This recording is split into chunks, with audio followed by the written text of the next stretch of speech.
Sebuah pool travel yang terletak di Jalan Haji Komarudin Rajabasa Bandar Lampung Selasa sore digerebek polisi. Tempat ini digerebek karena juga difungsikan sebagai tempat pembuatan surat tes antigen palsu. 4 orang pegawai di pool travel ini ditangkap.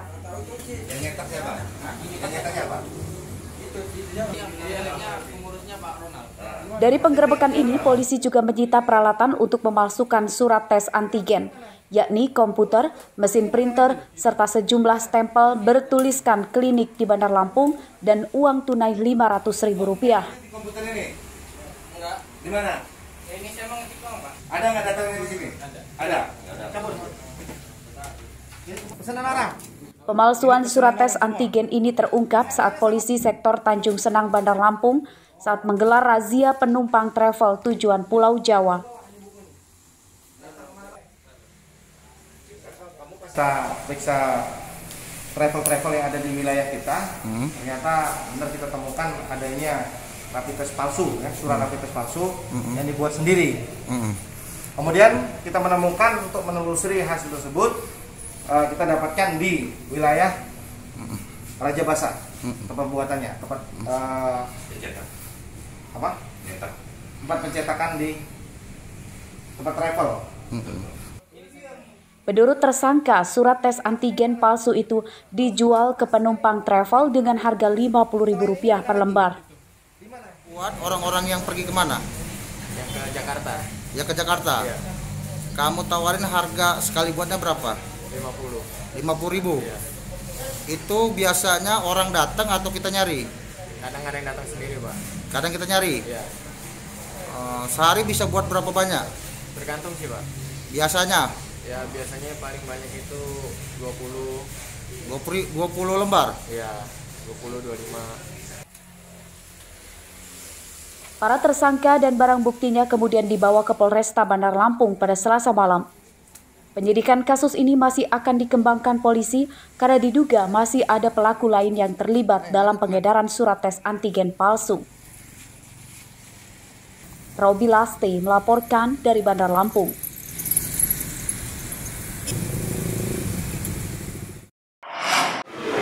Tolong yang lain jangan keluar karena ini sudah melebihi kapasitas.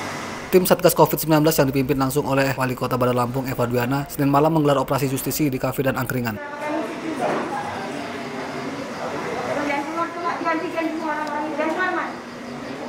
Pada razia ini, tim Satgas menemui salah satu kafe yang terletak di Jalan Gatot Subroto, Kelurahan Tanjung Gading, Tanjung Karang Timur, Bandar Lampung melanggar pembatasan jam operasional usaha serta protokol kesehatan. Hari ini kita tutup. Kafe masih buka hingga jam 10 malam, padahal dalam aturan PPKM level 3, kafe hanya boleh buka sampai jam 9 malam saja. Selain itu, aturan yang dilanggar yakni melayani pengunjung yang jumlahnya lebih dari 50% dari kapasitas tempat duduk yang disediakan. Ada musik. Panggil ini. Kafe yang melanggar ini diberikan sanksi ditutup sementara selama PPKM level 3 di Kota Bandar Lampung. Selain itu, tim Satgas juga melakukan tes antigen bagi pengunjung secara acak. Mereka yang dites antigen hasilnya non-reaktif. Mendatangi beberapa kafe, tapi masih tetap saja banyak yang melakukan pelanggaran. Dan hari ini ada satu yang kita tutup. Kita segel sampai mereka mengikuti persyaratan yang sudah kita ajukan oleh pemerintah Kota Bandar Lampung. Pada pelaksanaan PPKM level 3, sejumlah tempat usaha non-obat dan sembako sudah boleh buka, namun jam operasionalnya dibatasi. Untuk kafe, restoran, dan rumah makan boleh buka dari pagi sampai jam 9 malam. Swalayan, minimarket, supermarket juga boleh buka sampai jam 8 malam. Saat ini tempat wisata juga sudah boleh beroperasi, namun ada pembatasan jumlah pengunjung, serta sudah diperbolehkannya warga menggelar hajatan baik di rumah ataupun di gedung. Syarat hajatan yakni membatasi jumlah pengunjung maksimal 30% dari kapasitas ruangan, serta tidak ada makanan hidangan di tempat. Jeffrey Arifin melaporkan dari Bandar Lampung.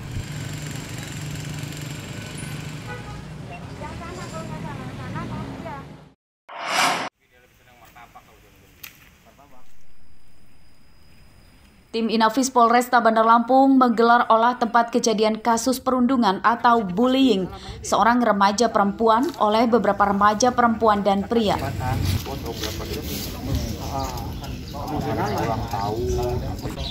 Lokasi perundungan yang dialami korban itu terjadi di lokasi wisata Taman Hutan Kera yang berada di wilayah Kecamatan Teluk Betung, Bandar Lampung beberapa waktu lalu. Perundungan direkam oleh salah satu pelaku dan videonya tersebar luas di media sosial.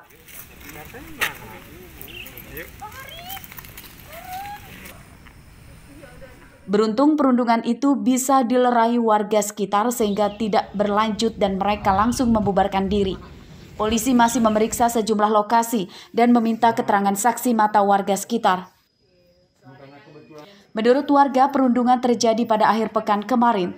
Peristiwa itu diduga bermula dari selisih paham antara mereka. Soalnya posisinya kan saya di dalam gitu, waktu itu cuma lihat di dalam aja. Tapi kira-kira itu anak-anak sekolah lah ya Bu ya? Enggak anak sekolah masih sih remaja, Pak, maksudnya bajunya baju santai ya, biasa baju gitu bebas ya, seperti gitu ya. itu. Tidak ada yang pakai baju sekolah. Enggak ada. Itu cewek cowok. Kebanyakan cewek apa cowok itu? Apa memang campur Cowok cowok-cowok? Iya. Iya cewek. Polisi berjanji akan mengusut tuntas kasus tersebut. Sebab perundungan dialami anak remaja akan berdampak trauma bagi korbannya. Kita sudah kumpulkan baket, kemudian interogasi, wawancara terhadap orang-orang di sekitar. Nah, sementara sampai saat ini kita belum mengetahui terkait siapa-siapa aja yang ada di dalam video tersebut. Nah, jadi harapannya kalau misalkan di antara rekan-rekan atau masyarakat ada yang kenal dengan salah satu yang ada di dalam video tersebut, tolong segera sampaikan kepada kami. Ya. Selain itu kami juga berusaha mencari informasi dari beberapa akun media sosial yang pertama kali mengunggah video tersebut.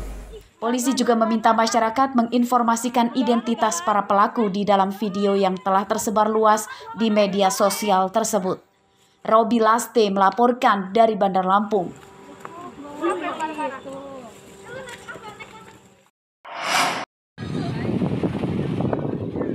Limbah tumpahan minyak di Laut Lampung Selatan rupanya meluas hingga ke Kabupaten Tanggamus.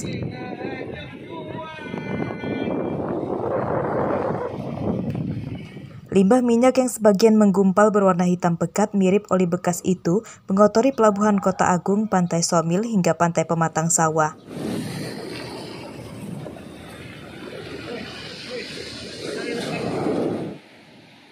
Pencemaran laut ini dikeluhkan oleh warga pesisir Tanggamus.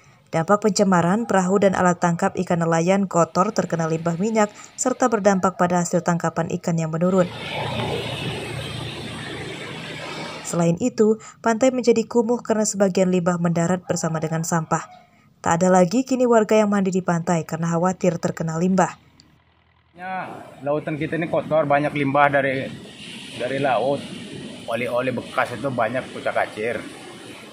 Ini tadinya biasa banyak orang yang mandi di sini karena banyak limbah, oli bekas.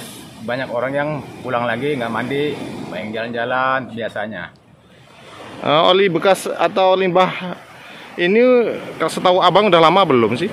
Baru-baru ini sebenarnya. Menurut warga, sekitar 2 pekan lalu limbah minyak diketahui masih berada di tengah laut dan kini sudah menepi. Ya, ini banyak sekali kalau keluhannya ini. Kotor segala-galanya. Sekarang udah agak mendingan, udah di pinggir. Kalau di tengah, kemarin aja juga susah. Buang payangnya susah.